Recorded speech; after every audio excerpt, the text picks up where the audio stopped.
It was really interesting to think about what might be indicators of musical potential with children whose background we don't know. We don't know if they've come to us with musical experiences before, whether they've got a family that values music or not, whether they've had a musical education or not. And it's thinking about, okay, these children are in the room with us for however long we've got. How can we find what their potential is? How can we spot that musical spark? I was really hoping to question some of the things that I did. Although I've been a teacher for 25 years, I don't think I know it all. And I always find it really fascinating to get into those deep questions and that discussion with other professionals to really think about, am I doing the best for the children that I'm teaching? So for me, I think the training has really made me a lot braver as a teacher. I've tried to take myself out of activities an awful lot more and come to them thinking about, what am I going to learn about the pupils in the room, rather than what am I going to teach you?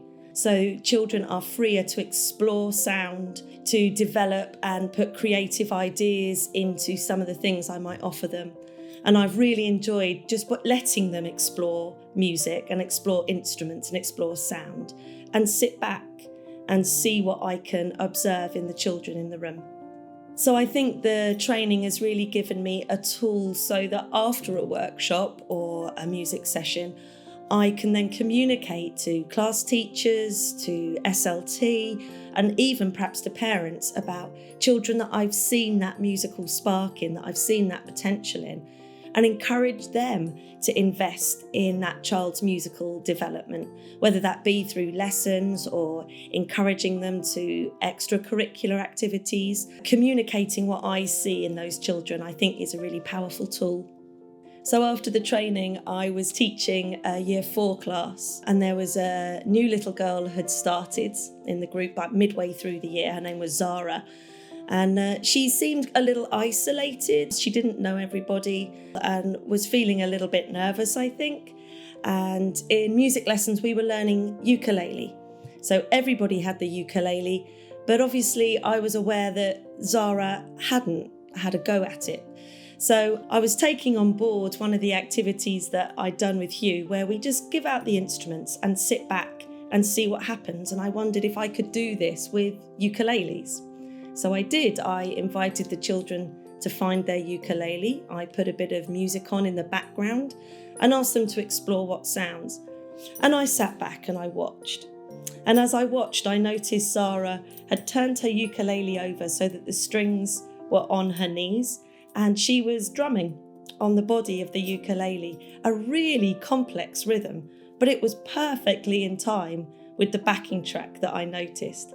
And I could see her doing that. So I gave her a smile, gave her a thumbs up, and I invited the rest of the class to see if they could find a rhythm on their ukulele.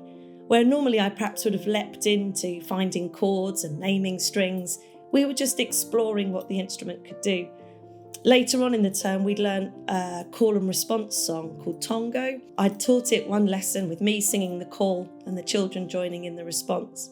And the next week, I asked the class if anyone could remember any bits of the song. And Zara leapt up with great enthusiasm and sung the call at perfect pitch with a beautiful memory of the tune and all the words. The whole class responded, and I wasn't needed, which was a really special moment. So I was able to really encourage Zara to join the choir, to start learning an instrument and be part of school performances, which I think helped her really become part of the class.